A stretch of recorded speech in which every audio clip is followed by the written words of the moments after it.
Welcome everyone to today's virtual safety town hall. I'd like to first take a moment to make sure that everyone is safe and aware of your surroundings. We know that everyone's currently focused on staying safe from COVID-19, and we appreciate you taking the time to join us today. We hope the following information is helpful in understanding how PG&E is working to reduce wildfire risk.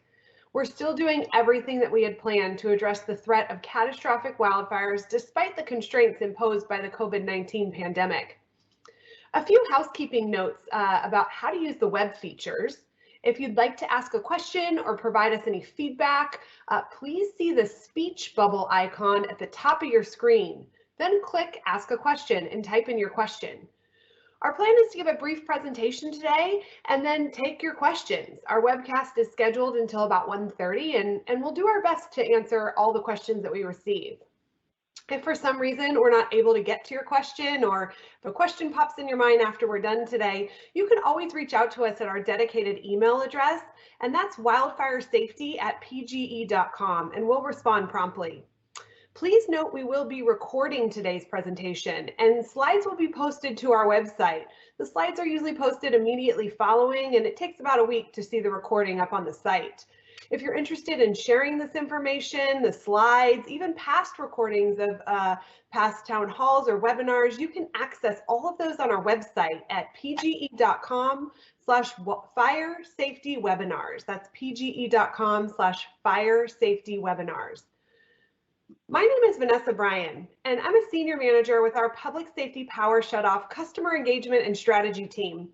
I'll be facilitating today's virtual safety town hall from my home here in Placer County.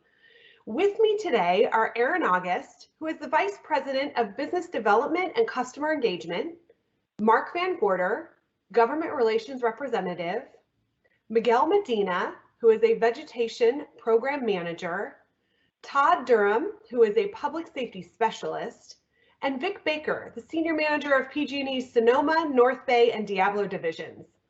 Also with us today to assist with the Q&A portion of the town hall are Melinda Rivera, our local public affairs representative, Josh Green, another vegetation program manager, and Jim Wickham, who is a public safety specialist. So during today's town hall, we will discuss PG&E's commitment to the safety of our infrastructure and the customers and communities that we're privileged to serve. We're going to provide details about the electric system and wildfire risks throughout our service territory.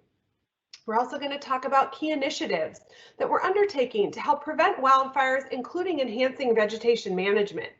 We'll provide details about PG&E's Public Safety Power Shutoff Program, or PSPS, and the events that might have affected you in 2020.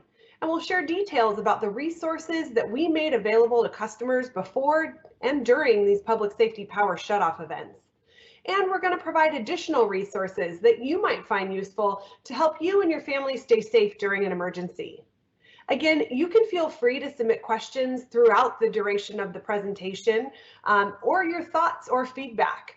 And we welcome it, and we're looking forward to it. So with that, I'd like to turn it over to Aaron August to talk a little bit about safety. Great, thanks, Vanessa. Good afternoon. I'm Aaron August, and I'm broadcasting safely from my home in Contra Costa County. I want to sincerely thank everyone for taking the time to be with us today. This past year has been extraordinarily difficult for many of us in California. With the COVID-19, record-breaking heat in the summer, rotating power outages, and destructive wildfires, the most notable that we've all endured. That said, I do want to personally thank all of our customers for your patience and partnership, particularly those who had to experience one of our public safety power shutoff events this past year. All of us at PG&E know that our most important responsibility is the safety of our customers and communities, those customers and communities that we are so very proud to serve.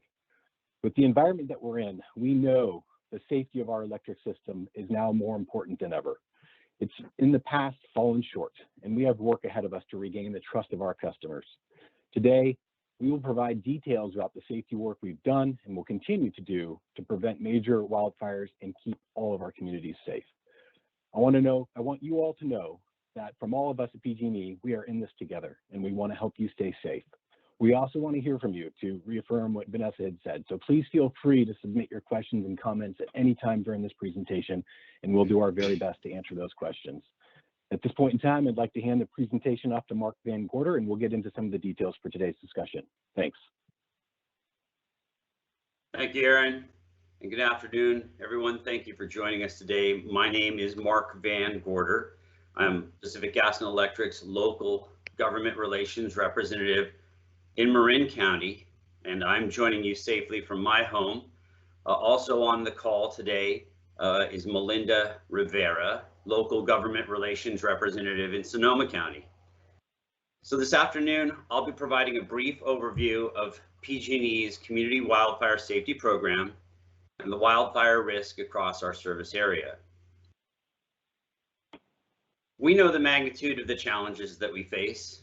Over the past decade, high temperatures, extreme dryness, and record high winds have increased fire risks across the areas that we serve in Northern and Central California. Looking at this slide here, you can see nearly 1/3 of the electric lines that provide our customers with power are now in high fire threat areas, as designated by the California Public Utilities Commission, the CPUC. To view this map and the high fire threat areas in your community, we have a link here. It's cpuc.ca.gov/fire threat maps. And they have both maps that are PDF format. They also have a helpful interactive map at that site that I use frequently. You can type in your address and look at the fire threat areas in your specific neighborhood. Next, I'll provide more information about our community wildfire safety program. This slide. So our teams are working every day. I'm out there in the field safely visiting and seeing the work, and they're working every day to continue improving the safety of our electric system and further reduce wildfire risks. We all rely on electricity every day, and PG&E is going to continue working with our customers, you, on solutions that can prevent major wildfires and keep our communities safe. To help keep customers and communities safe, we've taken and we will continue to take steps to reduce wildfire risks. Some of those steps include meeting and exceeding state vegetation safety standards, hardening the electric system, testing and using new technologies, and improving the public safety power shutoff program to reduce the number of customers affected and the amount of time customers are without power. We know that's really important. We're going to continue working to improve that. We prepared details of the wildfire safety work completed in local areas, in this case Marin and Sonoma, which I'll talk about next. We talked both about what's been completed in 2020 and what's been completed to date overall. We're taking immediate and comprehensive actions to upgrade our infrastructure, monitor fire threats in real time, and establish new wildfire safety measures throughout our service territory. So on this slide, you'll see details about the progress that we've made for wildfire safety. You can see we're using better weather technology for monitoring the weather in real time in much smaller sections, and installing new weather stations to precisely forecast the weather. Excuse me, a little interruption, working from home. So we're able to precisely forecast the weather that could lead to public safety power shutoff events. During the public safety power shutoff events, we open community resource centers. You may hear of these as CRCs that support our customers without power. To keep our customers and communities safe, all resource centers now reflect appropriate COVID-19 health considerations and state and county guidelines. So mask, social distancing, hand sanitizer, all along the guidelines that are required. We're strengthening the electric system with stronger poles, covered power lines, and targeted undergrounding to further reduce wildfire risks and better withstand severe weather. And we're installing devices that limit the size of outages so fewer communities are without power. We're expanding and enhancing our vegetation safety work to address vegetation that poses a higher potential for wildfire risk in high fire threat areas. And on that topic, I'm going to now hand the presentation over to Miguel Medina to discuss PG&E's vegetation management efforts in further detail. All right, thank you, Mark. Good afternoon, everybody. My name is Miguel Medina. I'm a vegetation program manager, and I'm presenting from my home in Sebastopol, California, and I'll be sharing information with you about PG&E's vegetation management work. To protect public safety, we are taking steps every day to improve the safety and reliability of our electric system. This includes working with customers and communities to manage trees and other vegetation located near power lines that could cause a wildfire or power outage. Through our routine vegetation management program, we inspect approximately 100,000 miles of overhead power lines every year, with some locations patrolled multiple times a year. We prune or remove more than 1 million trees annually to maintain clearance around power lines. And we remove dead, diseased, dying, or defective trees, primarily in areas affected by drought and bark beetles. In addition to this routine work, we have expanded our vegetation management efforts by establishing increased safety clearances between power lines and surrounding vegetation in high fire threat areas through our enhanced vegetation management program. And on our next slide, we will go into more detail about this program. As I mentioned, as a part of our enhanced vegetation management program, we have expanded and enhanced vegetation safety work to address vegetation that poses a higher potential for wildfire risk in high fire threat areas.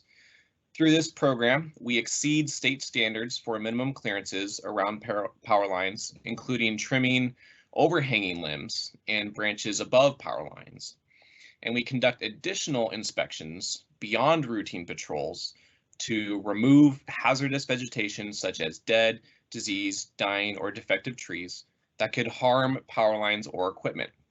As you can see on this slide, in Sonoma County, we've completed 67 line miles of enhanced vegetation management work in 2020 for a total of 309 line miles completed between 2018 and 2020. In Marin County, we completed 8 line miles of enhanced vegetation management work last year, bringing the cumulative progress in the county from 2018 through 2020 to 51 line miles. In addition to the vegetation maintenance work we conduct, there are steps you can take to keep your home or business safe. I will share these steps with you on this next slide. Depending on where you live, creating defensible space can be essential to the safety of your home. Defensible space is the buffer you create between a building on your property and the grass, trees, shrubs, or any wildland area surrounding it. This space is needed to slow or stop the spread of wildfire, and it helps protect your home from catching fire either from direct flame contact or radiant heat. Defensible space is also important to protect the firefighters defending your home. Here are some basic tips on how to create defensible space around your home. You can also find more tips for creating defensible space at PG&E's Safety Action Center, safetyactioncenter.pge.com, or CAL FIRE's website, readyforwildfire.org. I will now turn the presentation over to Todd Durham to talk about PG&E's Public Safety Power Shutoff program. Good afternoon, everyone. My name is Todd Durham. I'm the Public Safety Specialist for PG&E here in Sonoma County. I'm here in my home office in Forestville, Sonoma County, and I'm going to spend a little bit of time with you talking about what PSPS is, our Public Power Safety Shutoffs, and some of the impacts that we've experienced both in Sonoma and Marin in this last year. So a public safety power shutoff, which I'll continue throughout the presentation to refer to as a PSPS, is the last resort to shut the power off when there's weather conditions that are forecasted that during severe fire danger. This could be high winds, low relative humidity, those things that generally lead to large and damaging wildfires. So the electric lines, something to be aware of, is they travel several miles. They generally start from a source in transmission, then they go to a substation, then from a substation, they come down to our residential and commercial distribution lines. Not only do they travel in times great distance, but they also change in elevations. And that elevation change is where we may see your power being turned off, and you're wondering, why is my power turned off? I barely have any winds here. But as the winds surface across the higher elevations first, they may impact those lines that actually lead to your home or your business.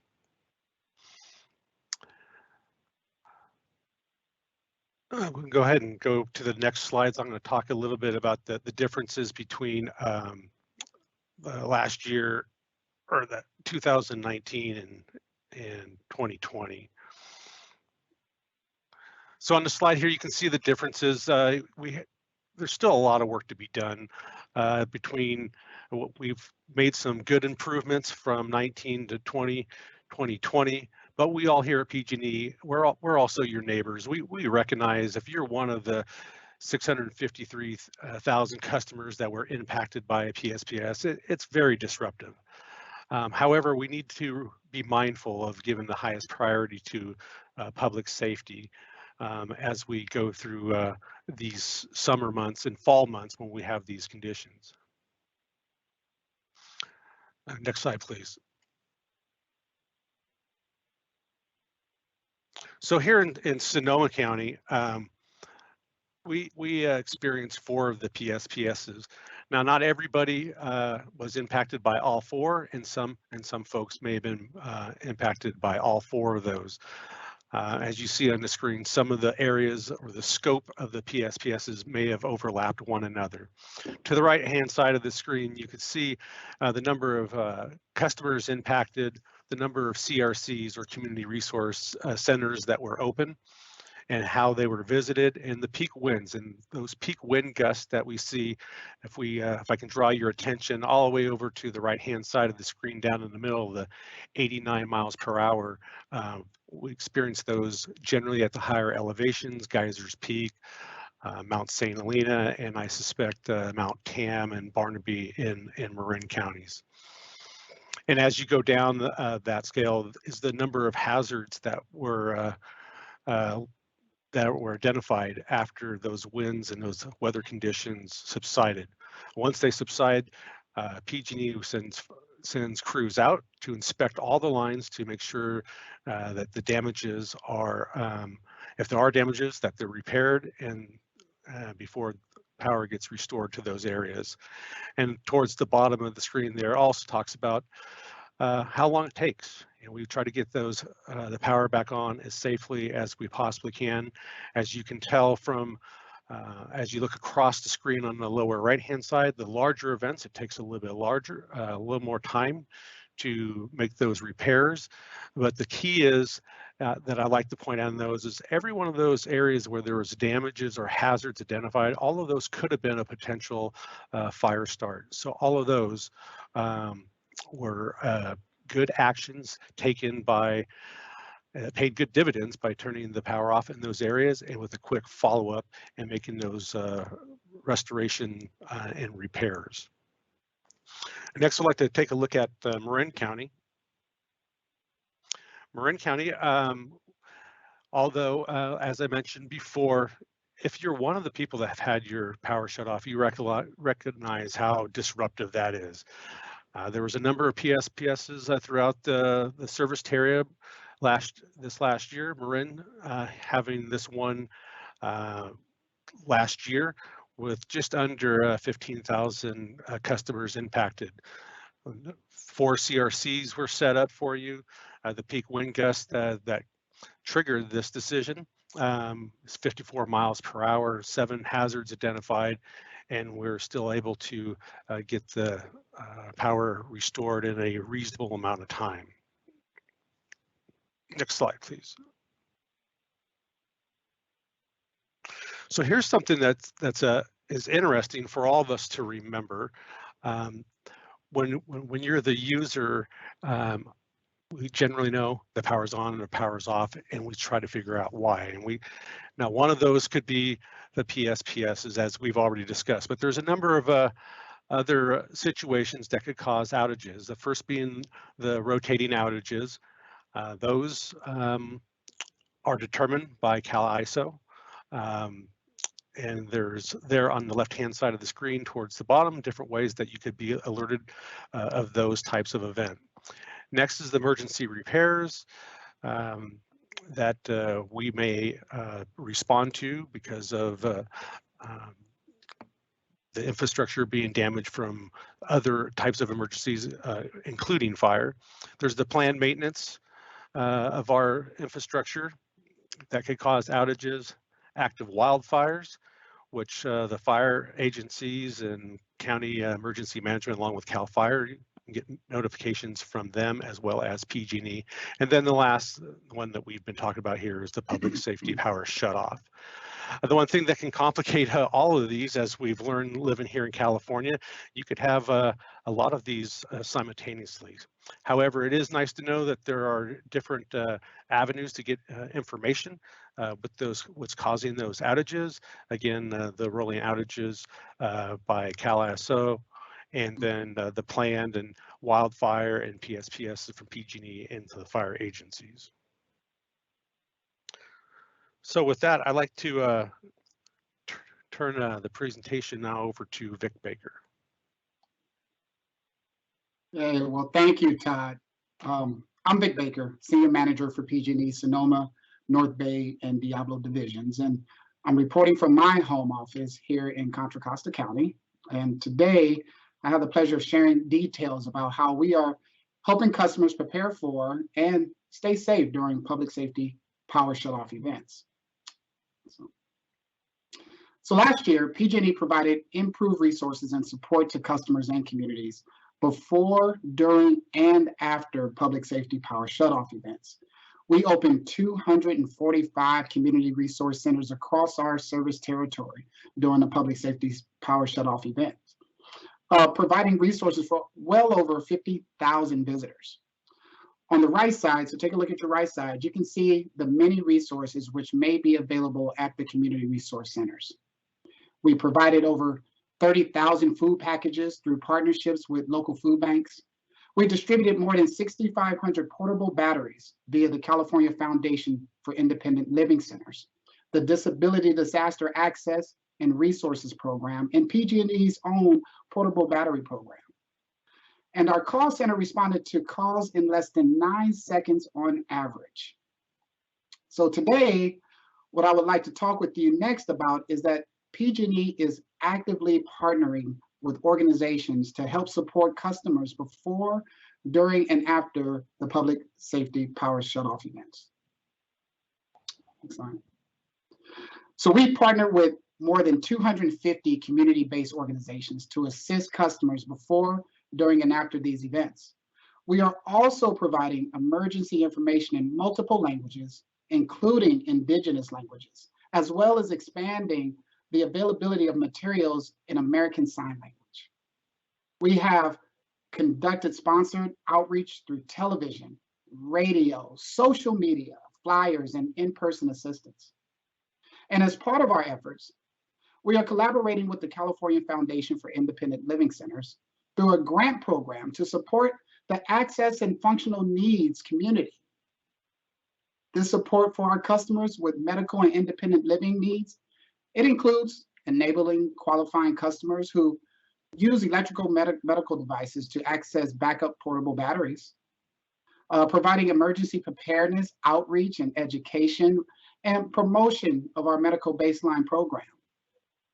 And it also includes accessible transportation resources, and coordination of hotel stays and associated food stipends. More information can be found on the California Foundation for Independent Living Centers website, cfilc.org, or disabilitydisasteraccess.org. On the next slide, we will share the community-based organizations which we have partnered with in your community. So through our partnership with local community-based organizations, we are able to provide additional resources for customers, including food replacement packages and assistance to those with medical needs during our public safety power shutoff events last year. On this slide, you can see the community-based organizations we partnered with in Sonoma and Marin counties in 2020. At PG&E, we want all of our customers and the communities we serve to remain safe during outages and emergencies. So we have numerous resources available to help you plan and prepare, which I will share with you on the next slide. So for more information about our community wildfire safety program and our wildfire safety efforts, please often visit the pgne.com/wildfire safety. That's pgne.com/wildfire safety. We have also made additional wildfire preparedness tools available online, including our weather and our public safety power shutoff forecasting webpage, which is amazing, our backup power webpage, our PG&E Safety Action Center, and our medical baseline program. Now, due to COVID-19 shelter-at-home guidelines and the changing medical practitioner priorities, we improved access to the medical baseline program to now allow customers to self-certify their eligibility to enroll. So we eliminated the requirements that the customers needed a signature from a qualified medical practitioner to apply. Now, customers should know a signature might be requested to remain in a program beyond a year. But to make sure customers receive notifications regarding potential safety outages, we are encouraging them to update the contact information PG&E has on file. And if you're not a PG&E account holder, you can still receive public safety power shutoff notifications for a specific address by signing up for the public safety power shutoff address alerts. And you can do this by going to and signing up online at pge.com/address alerts. That's pge.com/address alerts. So at this time, I will hand the presentation back over to Vanessa, our host. Thank you, Vanessa.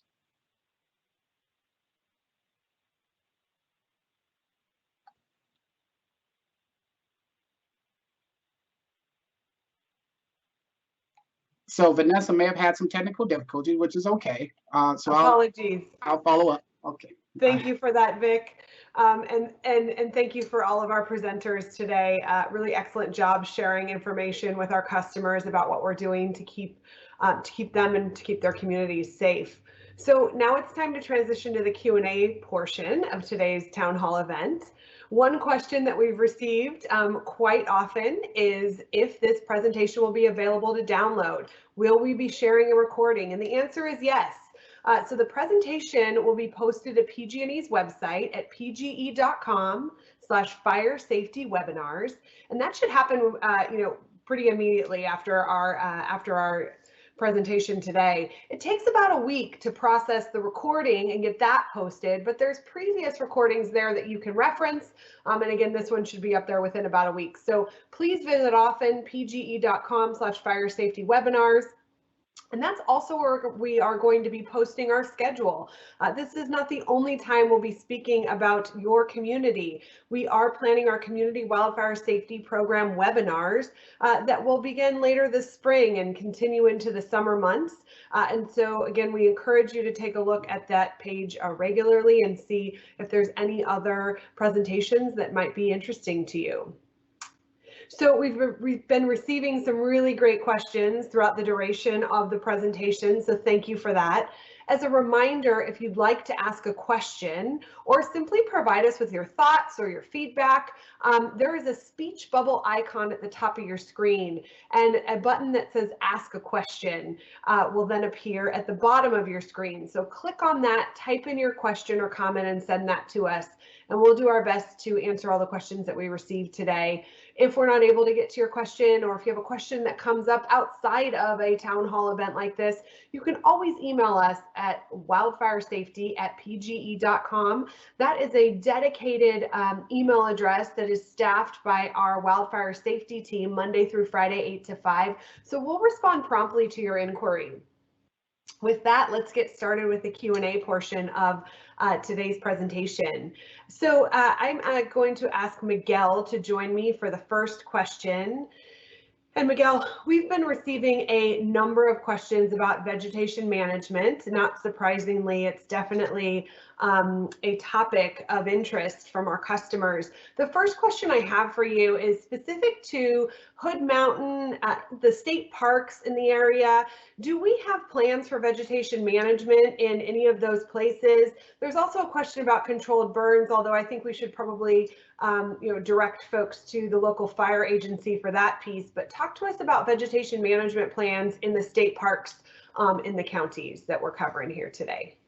Yeah, absolutely. Thanks for the question. And yeah, we certainly do have facilities that enter into several state parks in Sonoma County and Marin, and 100% those facilities are included in our routine vegetation management and sometimes as well our enhanced vegetation management plans. So just like any other span of line or facility that we have out there, we are going to inspect it at the very least annually, more so for the high fire threat district areas. And we do work closely with our state park agency counterparts to plan out that work so that we are minimizing impact towards the public in the state parks as well as environmentally. We do partner with those folks to make sure that we are getting all of the work done, regardless of if it's private land, public land, agency land, you name it. Great, thanks for that, Miguel. And I'm going to ask you to stay with me for a moment here.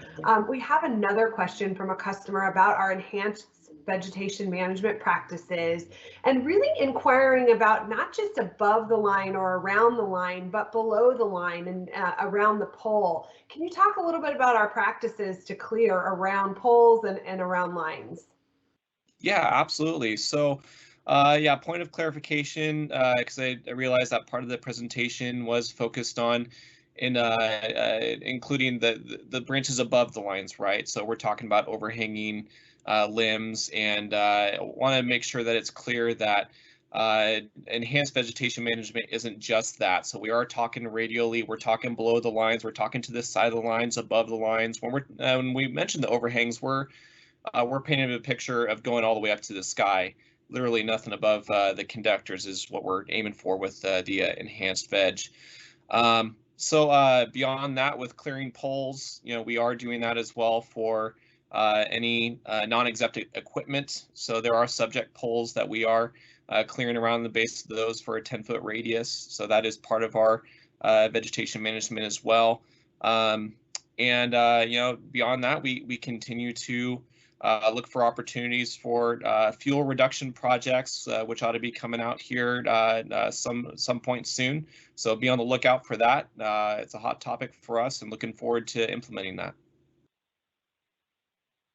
Great, thank you so much, Miguel. All right, I am going to turn to Vic Baker, the division leader for the area.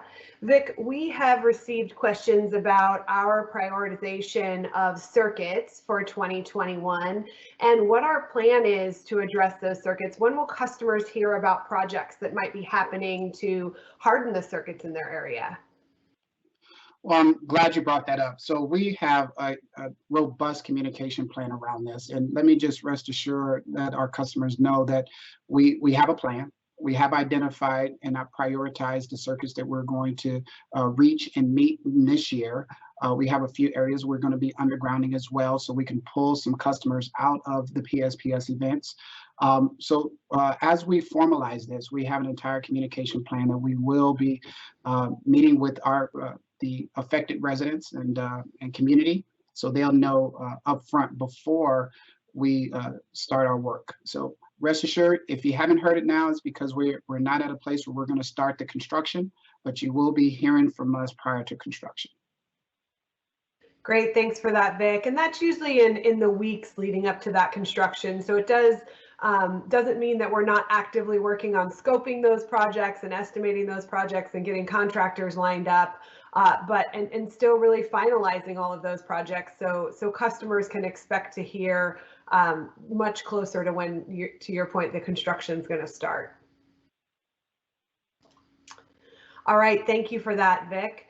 I believe, Mark, that you shared with our customers, and so I'm going to ask you to reiterate the place where customers can find out if they're located in Tier 2 or Tier 3. Is there a map they can look at? Talk to us about how you interact with the CPUC map that does specify those tiers. And Mark, I think you're still on mute. My apologies. I'm no problem. Sorry about that. I'm trying to stay quiet back here while others are talking.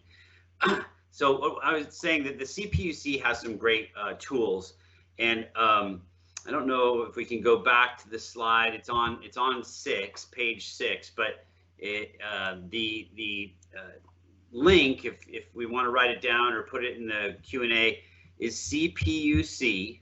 I think we've got it here now. CPUC.ca.gov/fire threat maps. That's plural. And I pulled that link up while we were here, just taking a look at it on this other monitor. There's some great PDF maps that are printable. Some are poster size if you want that. But what I like to use, if you look down on this, about halfway down on this web page, and go look for, it's called a GIS Web Viewer Applet.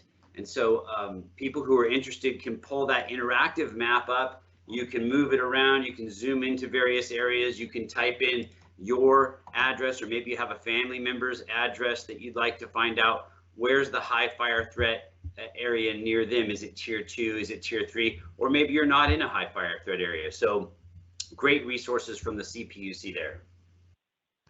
Great, thanks for that, Matt. All right, I'm going to ask Tony to join us from our vegetation management team. Tony, we continue to get questions about what is our general practice for notifying customers in advance of any tree work that we might need to do on their property, and what are our expectations of our contractors that are doing that work? Yes, thank you.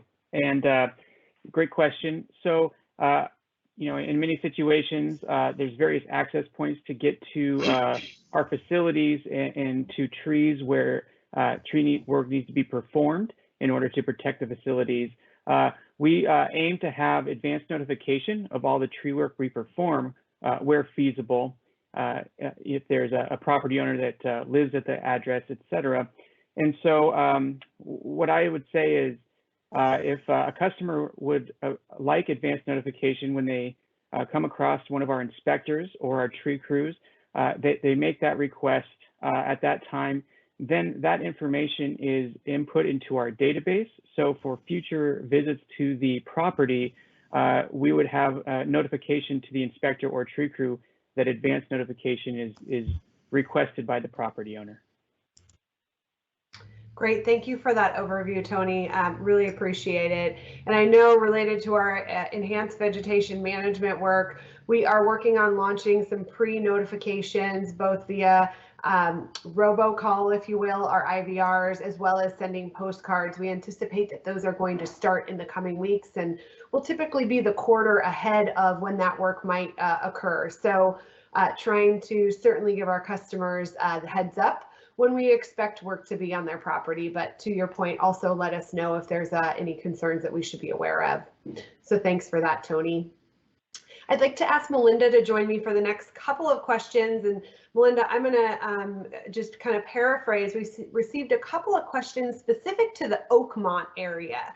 Can you speak about what our plans are for reliability in that area and anything that we're doing to limit PSPS, if at all, in the Oakmont area? Hi, Vanessa. Yes, as Vic mentioned earlier, we are working to do some mitigation activities for a couple of the circuits that impact the Oakmont area. So we are hoping to move forward this year with the work on those circuits. As we are able to move forward with these projects, we will be notifying customers of the work, especially if there are any planned outages involved. So we understand that Oakmont is a community that has been impacted repeatedly by PSPS events in the past, and we are working right now to see what we can do to mitigate that when weather conditions permit us to do so moving forward in the future. Thank you. Thank you for that, Melinda. And just going back to what Todd shared with us, in many cases, communities are served, may even have underground facilities that are serving their home, but the lines that serve that community, right, that serve that underground area are actually above ground in high fire threat areas. And so those are really the ones that need to be shut off. And the downstream effect is the impact on the end customers, and that's why you might not see the wind blowing, or you might even have underground service to your specific home. So working to do what we can at the transmission level, at the substation level, and even at the distribution level for our customers, and that is a continued focus. So thanks for that. We did get a question about our portable backup batteries. So I do want to address that. First and foremost, if you are reliant on power for any type of medical device, I want to encourage you, if you're not already, to enroll in our medical baseline program. And as Vic mentioned earlier, it is much easier to do that. We have an online form that you can submit. The requirement of having doctor's certification has been lifted temporarily in light of COVID. And those consumer protections that are in place that are not requiring the signature are set to expire later this year. So definitely take advantage of the ease of enrolling right now. And then if you do rely on power for a medical device, you can reach out to the Disability Disaster Access and Resources Center in your area. That is through our partnership with the California Foundation for Independent Living Centers. You can find out about all of this at pge.com/disability and aging. There's contact numbers for each, but you can work with that Disability Disaster Access and Resources program to plan your emergency, to outline your emergency plan. And part of that plan may include a backup battery, at which time they will provide. Now, the length in which they last is really dependent on what devices you're using with that battery. So a backup battery might power a CPAP machine for multiple nights. But if you're reliant on a kind of heavier draw medical device, it may only last for a number of hours. So they'll really work with you on what the best solution is. And portable backup batteries are not the right solution for every customer, at which point we may need to put a customer who's reliant on power consistently for multiple devices in a hotel outside of the impacted area. So again, the Disability Disaster Access and Resources Program coordinates all of that with our customers. And we're really pleased that this partnership is going to continue into 2021. And then I would also encourage customers who are considering any type of backup power to visit pge.com/backup power. There's safety guidelines. There's the ability to compare different resources and different solutions kind of based on what your needs are. So definitely visit that for more information. Thanks for that question.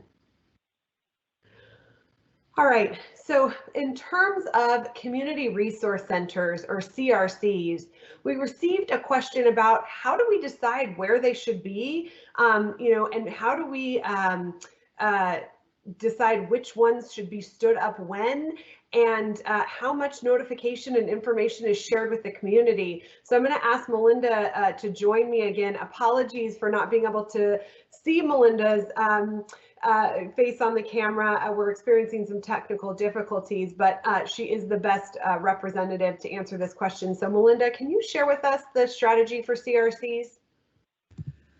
Hi, Vanessa, and thank you for this question about community resource centers. So community resource centers, the locations are decided in conference with each county's local Office of Emergency Services and First Responders. So the Office of Emergency Services in a county will provide suggestions for locations in the county to locate community resource centers for that community, looking at where the potential PSPS impacts are most likely to occur given the anticipated weather events in a community. So this information about the community resource centers is usually posted depending on how quickly the weather event is coming up. It's posted online in advance, and that information can be found at pge.com/PSPS updates. So those locations are posted. It includes information about the hours that the Community Resource Center will be open at each location. It includes information about whether it will be an indoor or outdoor site. And that information is posted online in advance of the event, usually at least about 24 hours before we anticipate having the event occur. Perfect. Thank you for that, Melinda. And I know that all of our local public affairs reps, you included, have been going back out to our counties and reconfirming that we have the right locations lined up, and if we need to make any changes based on the experiences of the past couple of years. So that's occurring right now. Cities, counties, and tribes are providing their feedback, and we are definitely taking that under advisement. So thanks for that explanation. All right, I'm going to ask Tony back. Tony, we consistently get questions, and we've already answered some about what do we do in advance of the work we have planned, but what if a customer has a tree on their property that they have questions about? Maybe they think it's too close to the lines. Maybe we have inspected it in the past, and they want to know what's happening, or they want to ask for a review of the trees on their property. What should they do? Thank you, Vanessa. That's another great question. So generally, we direct our customers or property owners to our 1-800-PGE-5000 number, the toll-free number. And the reason we do this is we like to have these issues and concerns documented. It also provides us with a quick response mechanism that doesn't get lost in an email potentially or something of that nature. So it gets issued to our workforce, and a property owner is likely to be contacted within 5 business days or less, depending on the priority of the issue, to address their concerns. Great, thank you for that, Tony. All right, so we have received questions about our notifications, and specifically notifications last year in the burn scar areas. This question specific to the glass fire, but really a question around notifying customers. Are we still going to include those areas in likely to be impacted by PSPS, etc.? And so I do want to share that we recognize that last year there were some concurrent events happening, and it was very difficult for us to identify customers that may no longer need to be impacted or notified, and notify them accordingly. Our notifications are very much based on the circuits that we're de-energizing, and as such, customers received notifications that did not need to be impacted. And so I want to certainly acknowledge that we recognize that that is not the ideal experience for you, for our customers. So in the off season, we are working to tighten up the ability to remove any customers that might have been impacted by a recent fire in our notifications process. That said, just because there is a burn scar area, that does not preclude the area from being impacted by PSPS. there is still, you know, opportunity for things to blow into our lines and, you know, fires to start, which is why we have our public safety power shutoff program.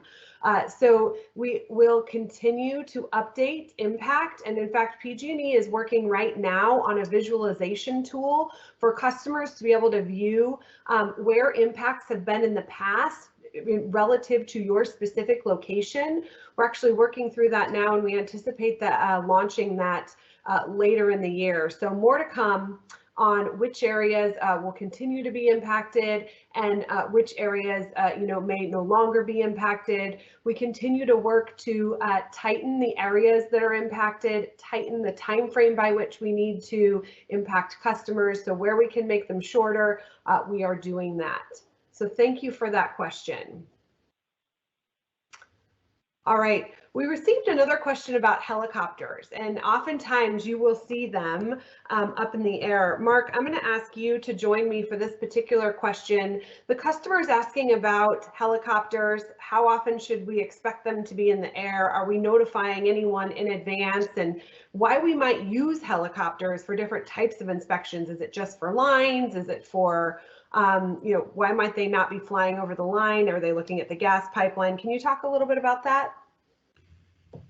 Sure. Well, I can talk a little bit about that. That is a longer discussion. And what I'll say is that we use helicopters for various reasons.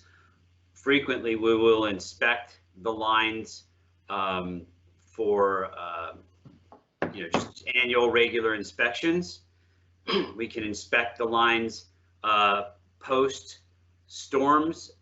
If the weather is convenient enough for flying, we can go out and patrol those lines more quickly with helicopters than on foot to see if there's any debris or damage or anything that are near the lines. We can see if the trees have fallen into the lines and caused any damage to the poles or the transformers or the wires. We also do, as you mentioned, use helicopters at times to patrol our gas transmission system. So what I will say is that our desired process that we found to work, but I think could use some communications improvement, I'll put that out there, is that when we are notified of helicopter flights in Sonoma or Marin counties, we try to get that information. When I say we, government relations, working with our public safety specialists, try to get that information about the date and time and general locations where the helicopters may be flying, so that people have an awareness, you know, and aren't nervous about a helicopter that is flying low to get a good look at our facilities. And those are all performed for safety and compliance reasons. There may be times when we have an urgent need to take a look at our lines or even the gas system, and we simply aren't able to provide advance notice. And I know that causes an inconvenience to our customers, and there's concern about that. And we will do our best to try and get as much as we can real-time information to folks and share that with the Office of Emergency Services, with the hope that they may be able to determine if it's appropriate to send out a NIXL alert to people in the certain areas. It's tricky, it's challenging, and we will try and do better on the communications and outreach when we do have helicopters in the air. Thank you for that, Mark. And I'm going to ask you to stay with me for this next question. So the question is in regards to our communications for instances other than public safety power shutoff or wildfire, specifically referencing an outage in Davis several weeks ago, and it was difficult to get email updates about specific addresses, even though alerts were signed up for. Can you talk a little bit about that particular question or respond to that question, Mark? Sure, and I saw that question. So thank you from Davis. I assume you live in Davis or nearby. There's a couple of alerts. We'll try and get this posted here, the response, so that it's publicly available. I will read it out, but I think you know, Vanessa or someone else can probably post it for us. But a great website to use for updates and to take a look at real time is PG&E. It's not PG&E, it's just PG&E alerts. Sorry, PG&E alerts, and then .alerts.pge.com/outages/map. I know that's a lot. We will get that posted here in the chat. But if you go into Google, and search, or any search function, Bing, others, and type in PG&E outages maps, that will come up, and it'll have a map where you can go and click on the outage. It should give you some general information about what may be causing the outage, if it's a planned outage or an unplanned outage that Todd addressed earlier. And then there's also a phone number that you can call for updates if you don't have access to the web, which is 877-660-6789. There's got other links there for Twitter and Facebook about some information that may be helpful. So hopefully we can get that link posted here. I'm sure we can, and that's a great way to get that information. Great, thank you for that, Mark. And I would just add to that we recognize that, you know, if 2020 has taught us anything, it's that concurrent events can happen, and there can be wildfires at the same time as PSPS, and there can be situations where we have to have public safety power shutoffs, and then immediately after that there's some really severe wind or atmospheric weather type storms that come in where folks might also lose power, and the experience is slightly different, mostly because we don't have the kind of pre-warning, if you will, of power going out in those instances. It is an after the fact caused by the weather that's being experienced. So we're working internally to improve our ability to communicate with customers in those instances. And we're really using our experience with public safety power shutoff as the baseline to how to communicate with customers in those instances. So we really do appreciate you bringing that topic up, because it is on our radar as well, and we are working internally to see what we can do to improve the customer experience related to that. So I do want to acknowledge that we've talked a lot about in this presentation what has occurred, what we have done, improvements that have been made since from 2019 to 2020, and that really is what we have looked to share with you today. As I mentioned earlier, we are going to have community wildfire safety program webinars separate from our safety town halls that are really going to focus on our 2021 plans. Now, those are going to launch beginning in April, and they will be hosted weekly, and they will be specific to counties or regions. And so in those presentations, we do aim to provide more detail on what is planned in your community for 2021, specific to system hardening efforts, enhanced vegetation management, etc. We hear you in terms of goals and what we are looking to achieve versus what we have achieved, and we are continuing to work through that and refine our plans so that we can present that to you. So rest assured that is coming. We are just not completely in a position to share all of that yet, because we are still finalizing some pieces, and it certainly has to do with looking at what you all have brought up. Where's the biggest risk? We're looking at new fire risk modeling to really focus our work in the most critical areas, and that is why there is a perceived potentially delay in sharing that with you all. So it is coming. So thank you for that. There were a couple of folks, and so I did want to acknowledge your comments and that we do recognize that, and more is to come. In regards to undergrounding, I want to ask Melinda to come and join me. Undergrounding is a common question. Can't you just bury all the lines and we'll be out of the woods, so to speak, in regards to some of these public safety power shutoffs? And so Melinda, if you can talk a little bit about what our strategy is for targeted undergrounding and why it might be good in one instance and not so good in another. Hi, Vanessa. Thank you for that question. And that is a question that we frequently hear.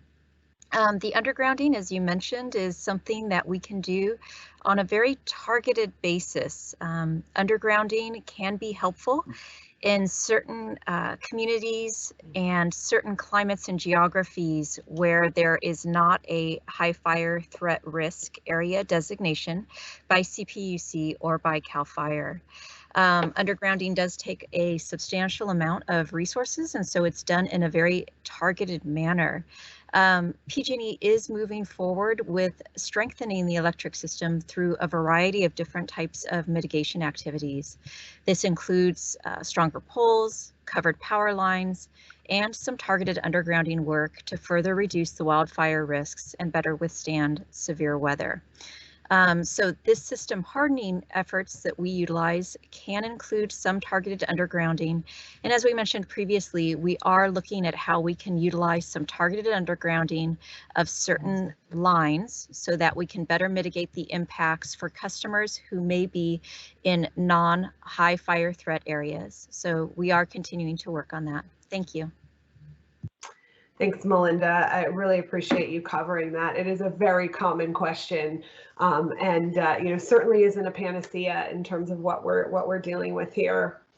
So we did receive a question about a community of homes that relies on private community water systems that has no backup generator, and so when a PSPS occurs, the community is unable to get water. What I do want to bring your attention to is that we do have a rebate specific to generators that are purchased for well water situations. So there is a rebate on our website that is available for those situations, and encourage customers to review the opportunity if backup generation is right for you and take advantage of the rebates associated with that. So in many cases, reliance on wells is a very common occurrence. We recognize that, and we did want to provide an opportunity for customers to consider backup generation if it's right for you. We received another question about what I assume is the high fire threat district map, and kind of asking when, if there's going to be a change to that map, and did the commission get that map right, etc. Right? So what I want to share with you related to the high fire threat district map is that map was created in conjunction with utilities throughout the state, with fire professionals and a variety of different utility providers, not just electric, but certainly communications providers, etc. And it took upwards of 10 years to produce this map. It looks not only at fire risk of starting, but catastrophic impacts from an ingress-egress perspective. So if a fire were to start in a community, what is the ability for customers or individuals, residents to get out of that area? And does the risk increase based on the ingress-egress from that particular community? So it wasn't just looking at the risk of fire starting. I do want to reiterate that. Once those individuals kind of coalesced around where is the biggest risk, tier 2 being elevated risk and tier 3 being extreme risk, then they presented it to the commission and the commission adopted it. So I did want to set that point straight, as this was not developed by the California Public Utilities Commission. This was a map that they adopted based on recommendations from the utilities, CAL FIRE, etc., individuals who really know where the risk lies based on a variety of different factors. So thanks for that question. We don't have any indication that the map is being updated, but knowing that it was about a 10-year time frame to process and produce the initial map, it would potentially be safe to assume that it would be on a 10-year review cycle. So that map was produced back in 2018, so it is going to stay with us for a while. Now, that being said, that is only one driver to our public safety power shutoff program. We are looking at, as I mentioned, fire risk modeling based on a number of different factors, historical weather factors, etc., and really honing in on where the biggest risk is. So we are adjusting kind kind of where impacts will be and where system hardening and enhanced vegetation management work should happen, really based on the highest risk. So rest assured that it's only one component of our overall strategy for the community wildfire safety program.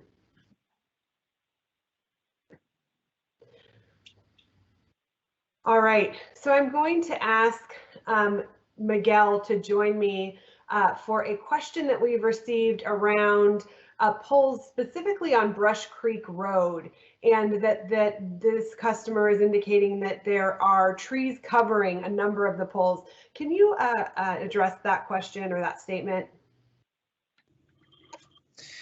Yeah, absolutely. So, again, as Tony had mentioned earlier, anyone is welcome to submit questions or concerns like this through our 1-800-PGE 5000 number. Helps us track issues like this and really holds us to making sure that we have a good response, that we have looked at it, and that we have followed up with you.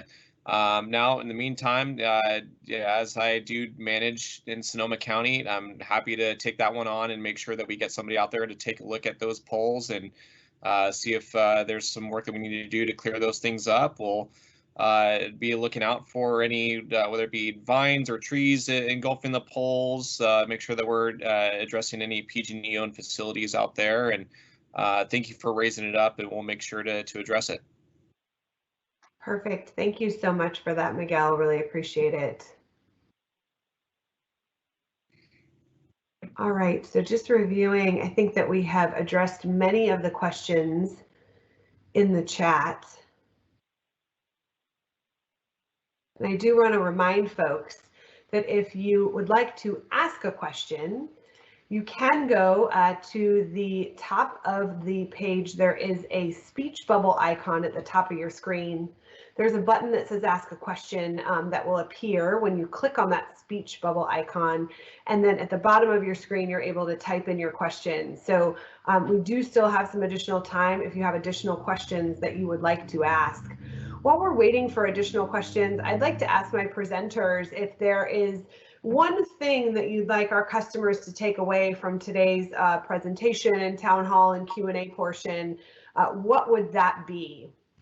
And so I'm going to ask Vic to start us off in terms of what's one thing that you'd like our customers to take away from this presentation today? I would offer that Speak Up is a culture that we have internal to PG&E, but it's also something for our customers to have as well.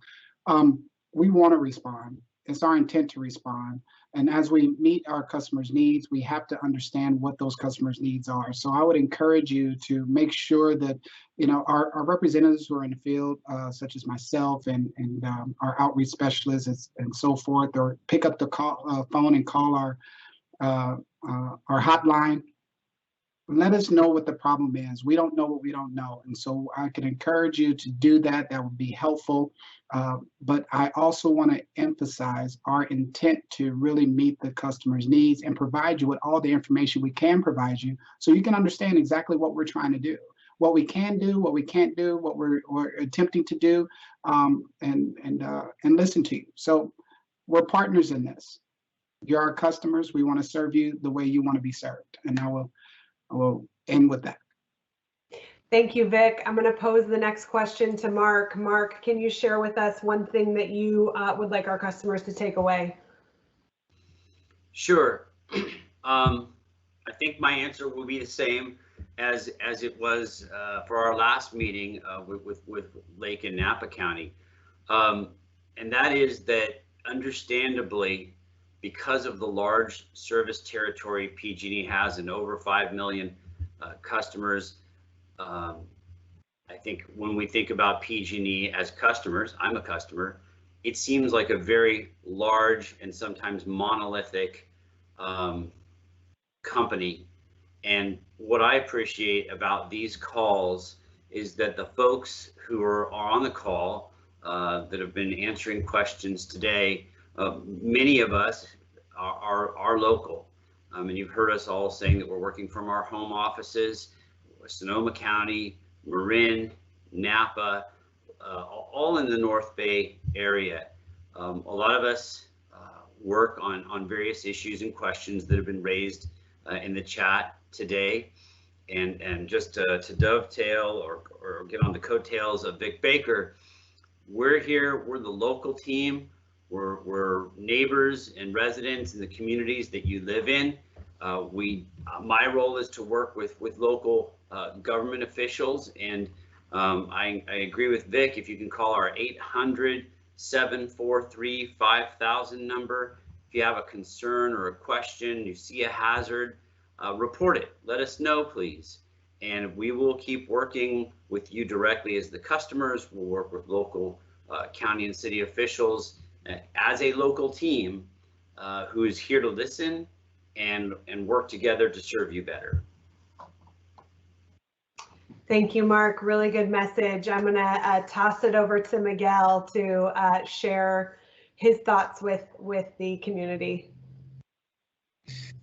Yeah, events like this are so positive to be able to do, to really bring home this culture of, I just think about we're all in this together here, right? And I always like to reflect on every time I get to be out in the field and interacting with a customer or an agency partner or anybody that there are faces behind the PG&E logo that all of you are so familiar with.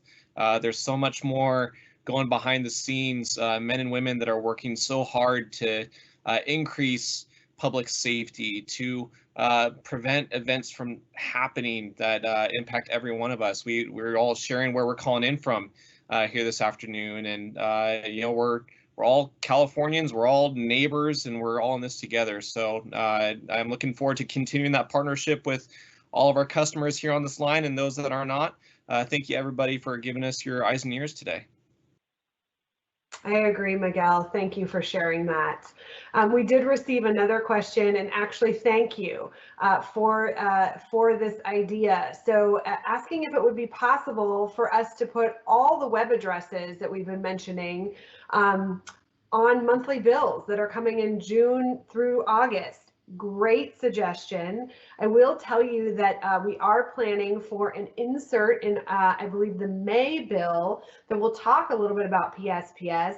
We also have inserts in our bill that will talk about our medical baseline program, for example. But I really like the suggestion, and I thank you for that. We will be also sending direct communications to customers who are most likely to be impacted. And that really means that you're served by a line that runs through Tier 2 or Tier 3. Not necessarily that you're in Tier 2 or Tier 3, but that you're served by a line that runs through Tier 2, Tier 3.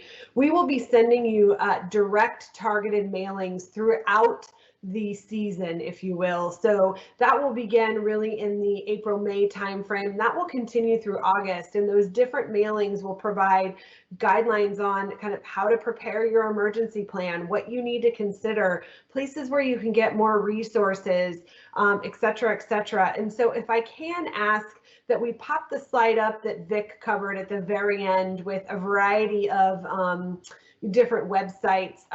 Bottom line is, if you go to pge.com, if you go to any of our wildfire safety related pages, you will be able to get to any of these sites. But again, pge.com weather, great resource. pge.com backup power, really good place to go to learn if backup power is right for you, what their safety tips. There's financing options. You can compare different solutions. Really great play, kind of catch-all place. I encourage you to enroll in our medical baseline program if you are relying on power for any medical needs. That could even be if you have challenges regulating body temperature as a result of medication that you're taking. That could qualify you for the medical baseline program. So please take a look at it. Take the time to enroll. It's very, very easy online. Currently. And then if you do nothing else, please make sure we have your most up-to-date contact information so that we can send you notifications in advance of these public safety power shutoffs. And a standalone site that we have that I want to call your attention to is the safetyactioncenter.pge.com. This is really just as it says, it is a site that has a variety of different safety tips, There's also a link to some new child-focused curriculum, if you will. And so we know that our children are great at reminding us about emergency preparedness and what we can do to be prepared for any emergency. And we've created some interactive online games for them to play. And there's also an opportunity for teachers to request printed curriculum be sent to them to cover in their classrooms.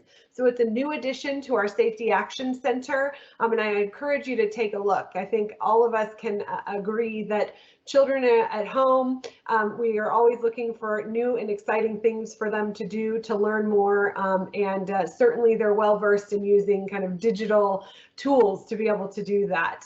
So take a look there. All right, we did receive another question, and this is specific to the Sausalito area. And so I am actually going to ask Mark to jump back on with me. Mark, can you respond to this specific question that's talking about the floating homes community in Sausalito, and related to some of the effects of PSPS? Sure, it's a good question, and I won't answer it directly here.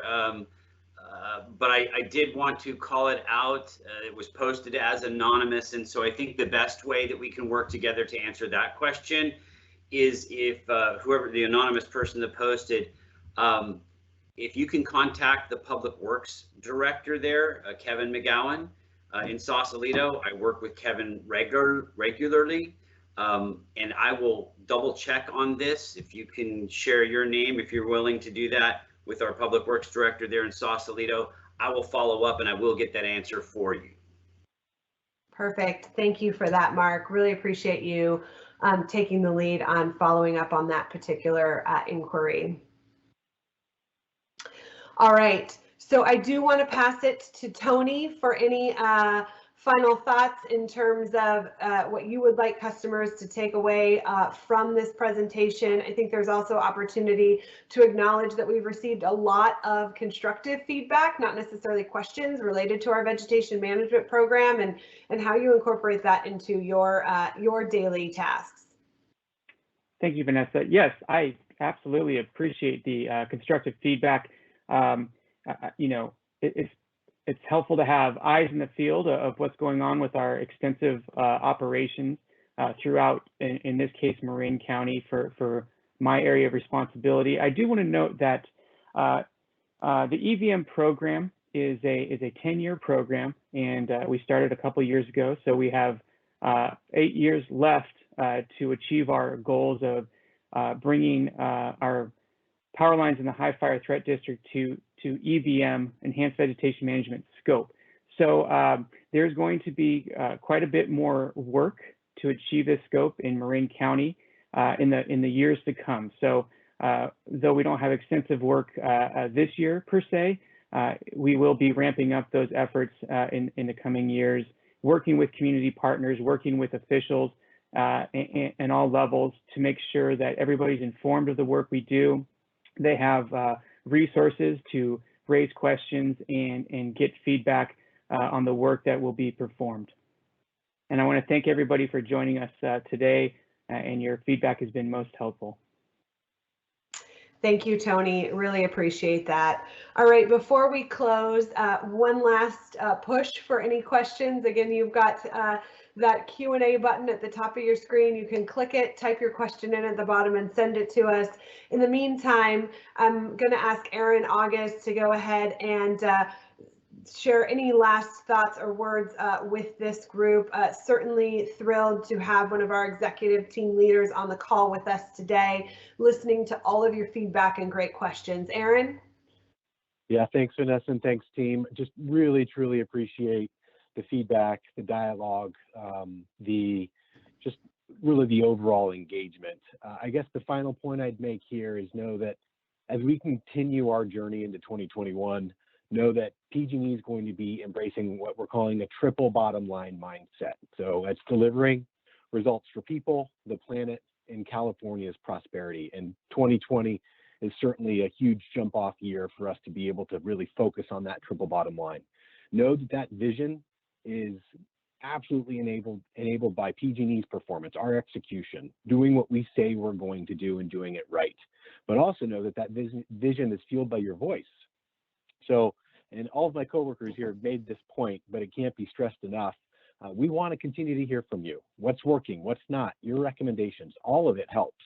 We're all members of the communities we serve, and we want to keep our communities safe together. And your voice is really the driving force behind our collective actions now and into the future. Mark said it, we are difficult to do business with at times, and please hold us accountable when then that's happening. It's through engagements like this that we learn, and we really take that feedback to heart and determine where it is we can best inject it to make our company better for all of us. So with that, we really appreciate the awesome engagement today and the opportunity to connect with you all virtually, but please, please, please do not let it be the only time. We want to hear from you. So thank you very much. And with that, Vanessa, I think I'll throw it back to you. Thanks, Aaron. And so if you're wondering how you get to us when we're not in a virtual safety town hall setting, there's a couple of different ways. Again, wildfiresafety@pge.com is the email address that you can reach out to us at, and we will do our best to respond to you promptly. I also want to call your attention to our public safety power shutoff hotline. It is 1-866-743-6589. And so if you quickly want to update your contact information with us, that's the best way to do it. That's 866-743-6589. It does connect to our contact center, and of course PGE 5000 will get you there as well. Also want to call your attention to pge.com/fire safety webinars, especially for folks who want to hear more about what our goals are as we embark on 2021 and beyond.